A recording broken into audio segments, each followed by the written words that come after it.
G'day, Asia Mahar here. BPD relationships. Are you trying to survive in one? Or are you at the point, are you long past the point, or do you need to get to the point where you need to learn how to survive a BPD relationship breakup? This is the codependent dilemma in it all, and then some. Are you trying to survive a relationship with a borderline, or end a relationship and learn how to survive? Like I said, the BPD relationship breakup, which is very difficult and a very unique psychological pain and difficulty for people, unlike any other relationship breakup. So borderline personality disorder is not a form of narcissistic personality disorder, nor is it a broken brain, nor is it akin to, comparable to, or a physical condition. So when a person with BPD wants to get into therapy and will engage treatment, there are many excellent modalities that can mean recovery from BPD over time. Recovery, not the APA psychiatric circumventing anathema speak of remittance. But for so many of you out there, if you're listening to this right now, you are probably in, or you have been in, or you're in an on and off again relationship with someone who's definitely untreated from BPD. So whether recovery is possible or not is not probably something you're thinking about right now. What's the most basic foundation of borderline personality disorder? It is the arrested emotional development before or by the age of 2 that results in a loss of self, and means people diagnosed with BPD did not get through the crucial early stages of childhood development. What causes this arrested emotional development is both psychological and emotional, very emotional, and it interferes with the development of a young human being. As Melanie Klein observed and was noted as saying, quote, abandonment, I add in attachment, but abandonment trauma, attachment trauma, psychologically kills the otherwise burgeoning authentic self, unquote. Klein was the mother of object relations theory. The untreated borderline anticipates and projects in an unconscious way, as well as believes, without knowing why or what it's connected to, that abandonment is always imminent, or very often imminent, maybe not necessarily always. Not everybody with BPD is female, not everybody with BPD is the same. With the abandonment and attachment trauma, borderlines fear humiliation and rejection. They have no self from which to trust. When triggered to dysregulated emotion, they are experiencing past trauma in the here and now as if it were happening in the here and now. So their unresolved trauma will be externalized onto you in the here and now. That's why the reactions and what's happening and when they either withdraw or they rage, etc., you're like, this is totally like what happened here. Because it's not situationally appropriate, because it isn't coming from the here and now situation.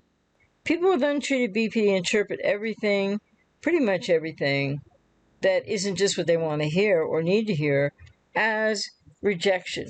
They take everything personally. They have no emotional skin. Can you, if trying to survive in the relationship with someone with untreated BPD, try to establish structure for him or her? Should you intervene in ways that you take responsibility and devote endless time to their needs?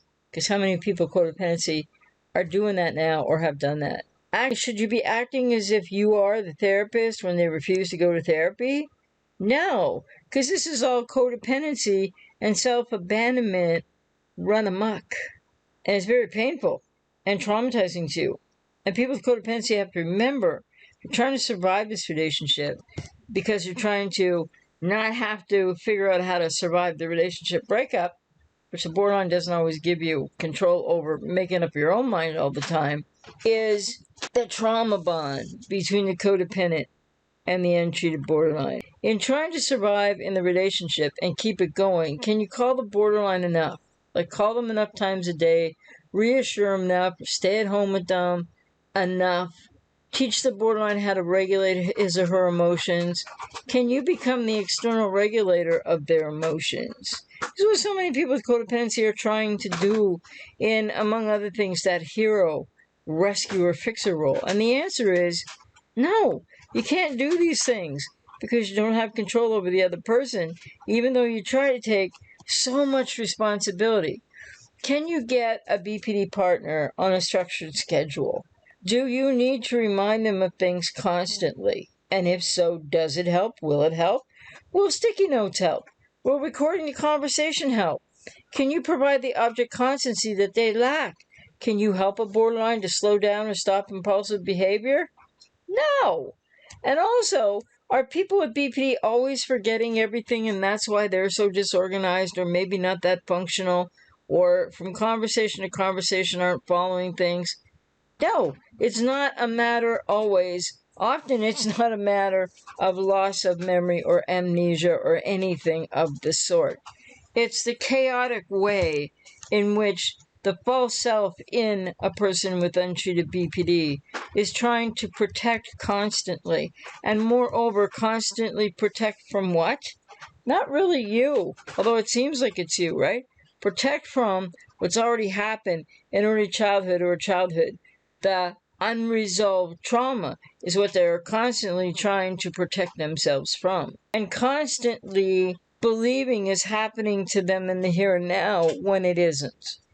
When they're triggered to dysregulated emotion and when they throw that out at you, like you're doing this and you're the bad guy and it's your fault. None of that's true. It's all very personal in your experience, but guess what? It's not personal at all. It's not about you at all. It's about the object other. They're re-experiencing unconsciously, unknown to them, the object other bad parent, which you become like the object other. You become that representation of the object other bad parent, but you're not that person. Can you reassure him or her, the borderline untreated, enough that you're never going to leave them to have this relationship work out? No. Why not? Well, not only is it highly codependent and self-abandoning, but they can't trust you no matter what you do, and they're more likely than not at some point.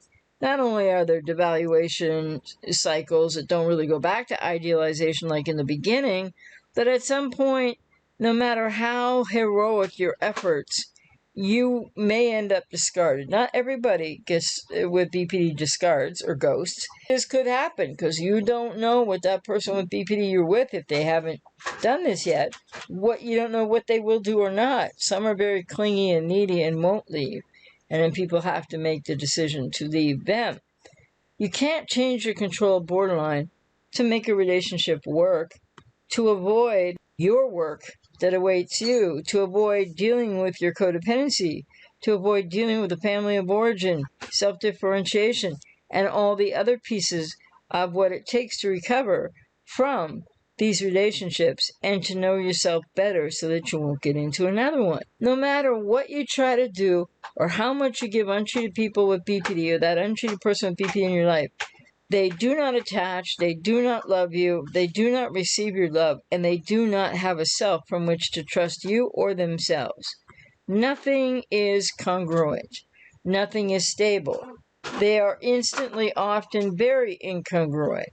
There is an emptiness at the core of those with untreated BPD. It is an empty place inside where the arrested self should be, and where the arrested self can again be found and be, if only people with BPD will go to the long-term treatment that recovery requires. Does the borderline's identity change all the time? No. More often than not, it's mood lability, it's triggered emotional dysregulation, because untreated borderlines don't have any stable sense of identity. They don't really have any sense of it at all. They don't know who they are. Do borderlines easily decompensate if you don't keep playing superhero for them? No.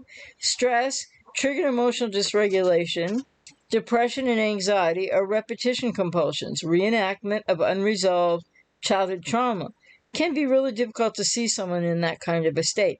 Can be really difficult for people with BPD, and then some, to be feeling all of these feelings, stressed out, triggered emotional dysregulation, some dissociation, the false self rises to protect them, not so much from you, but from what they're feeling that they don't have any conscious reference for, which is the unresolved trauma of the past.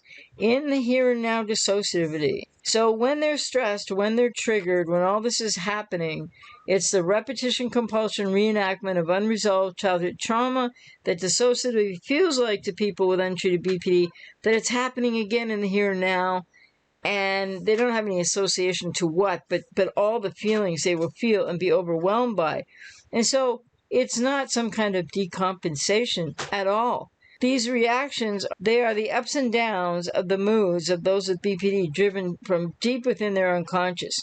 And of course, the re-experiencing of unresolved trauma, like I just said. And BPD is not dissociative identity disorder. It is not the closest thing to dissociative identity disorder at all.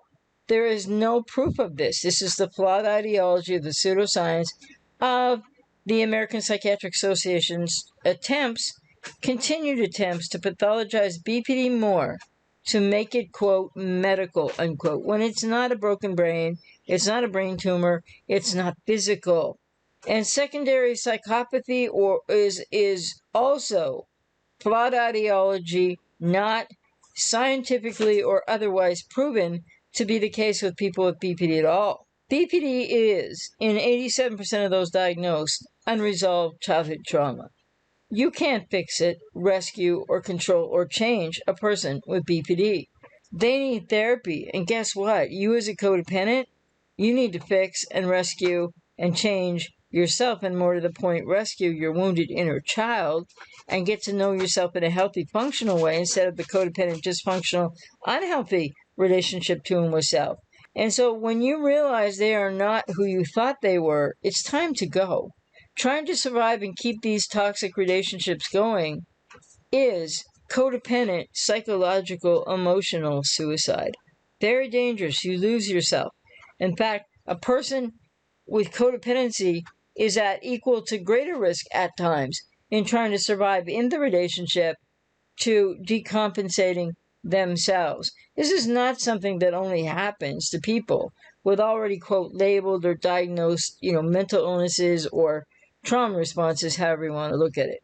So in BPD, some people with BPD, some, not all, will occasionally, occasionally experience transient psychotic episodes that are not experienced by everyone, like I said, and they are, when experienced, rare, infrequent, temporary, and usually pass quickly.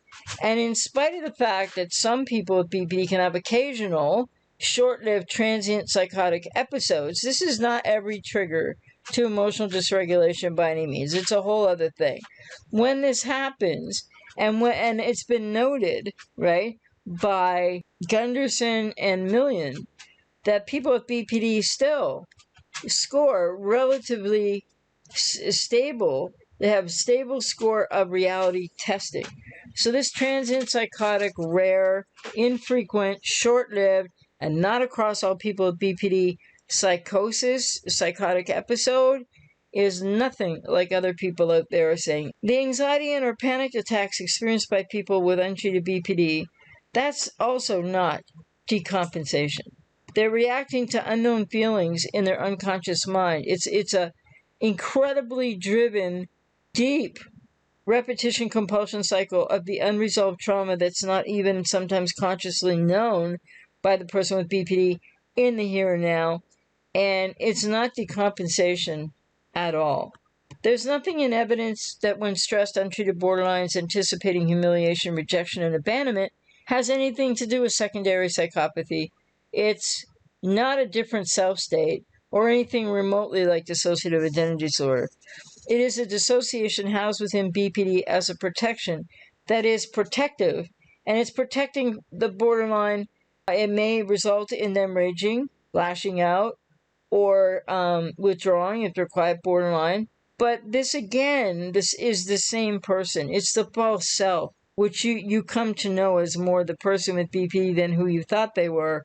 More, it's the false self in the driver's seat.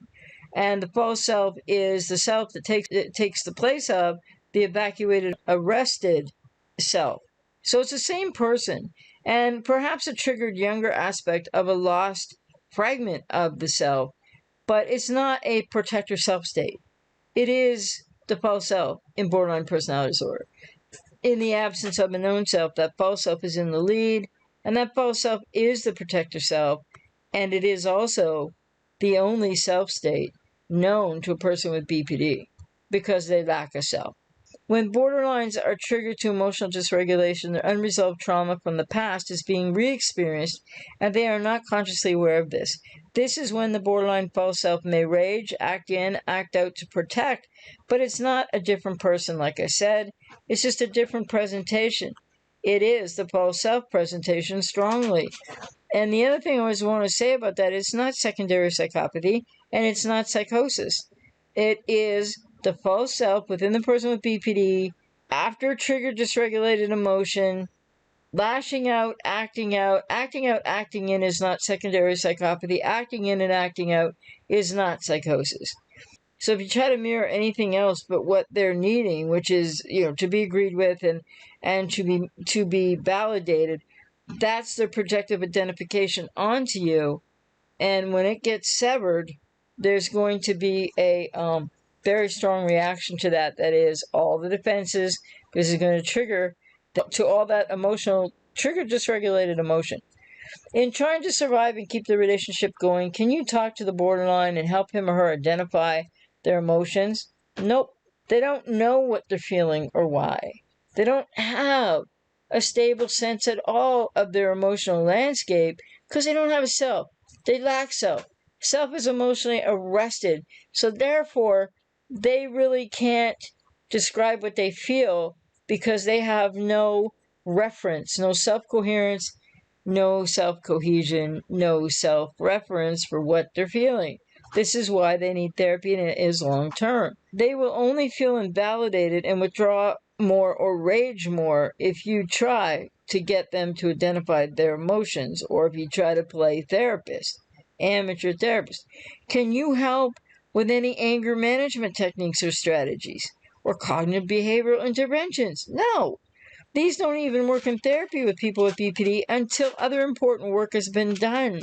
You also will not be able to get the person with BPD in your life on any structured or disciplined routine or anything boundaried, or control in any way what they say or do, impulsively and when triggered. People with BPD test relatively significantly stable, as I said, when reality tested, whether they have transient psychotic episodes or not. They are not having alters in other substates. It is not true that people with BPD have no sense of objective reality at all. In the middle of triggered emotional dysregulation, when they're flooded with emotion, no. Things get somewhat distorted. It's dissociation that's housed within BPD, unless they have something else, comorbidity. They also have a conscience, people with BPD do, unlike psychopaths, and a capacity for empathy. And yes, that can be compromised. The capacity for empathy. The automatic protective responses are going to totally compromise the capacity for empathy for periods of time. But that doesn't mean people with BPD are unable to feel empathy. They might not be able to express it well. And people with BPD can have many positive attributes and skills. You cannot teach a person with BPD how to self-control or change their locus of focus. You as a codependent are not in control of yourself.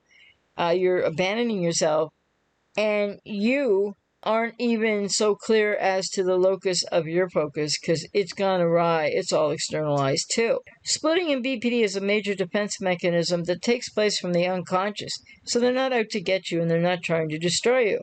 Does it sound like trying to survive in the relationship with an untreated borderline or start all over, recycle, is anything other than codependent emotional suicide? When you are in a significant other relationship with a person with BPD untreated or even undiagnosed, you need to leave the relationship. If you are ghosted or discarded, you need to turn away from the door they slammed in your face and never look back. This is very difficult for so many reasons. What I've just talked about so far in this audio podcast, video, whatever you call it, is if you're trying to survive in the BPD relationship, you're playing superhero, you're the codependent rescuer trying to fix, abandoning yourself. Your locus of focus is totally externalized onto the borderline, and where the repetition compulsion cycles up and in codependency. Why do people do that? Well, there's a lot of reasons, but essentially the main core reason, when people are really losing themselves and really stressed out and then some, the only reason people keep hanging in, I mean, there's lots of other reasons, but the main reason that people keep hanging in to try to survive the relationship is because the alternative feels impossible, right? The alternative feels even more overwhelming, and that is how to survive the BPD relationship breakup, which first, to survive the BPD relationship breakup, means first recognizing how impossible, painful, and toxic the relationship really is, and that it is not going to work. It is impossible with people with untreated BPD and people with untreated codependency. And secondly, you need to become aware that you are no longer whoever you thought you were and you didn't know yourself. People with codependency don't know themselves as well as they think they do. There's a healing recovery journey where you're really going to find out who you really are in a really authentic, deep core way. But you've lost the self that you went into the relationship with, that you knew before the relationship. Loss of self to varying degrees happens to codependents in these relationships, and sometimes to very serious and severe degrees. And the third step to surviving the BPD relationship breakup is getting into therapy. That's the third step right there. Even if you're still in contact with them and all this other stuff and recycling and on and off and Hoovers, yeah, the third step here. So the two first steps are awareness. The third step is action. Getting into therapy with somebody who's an expert. And I have 31 years experience helping people to heal and recover from these relationship breakups and codependency and more. And I'm out here to work with you if I resonate with you. And the fourth step in surviving BPD relationship breakups is going full no contact. Fifth is learning in therapy how to cope with all that feels so impossible to handle, including the rumination, the cognitive dissonance, the longing, the withdrawal, because it's really, a lot of this therapy work is also, in the beginning, breaking the trauma bond. Most people can't do that on their own at all.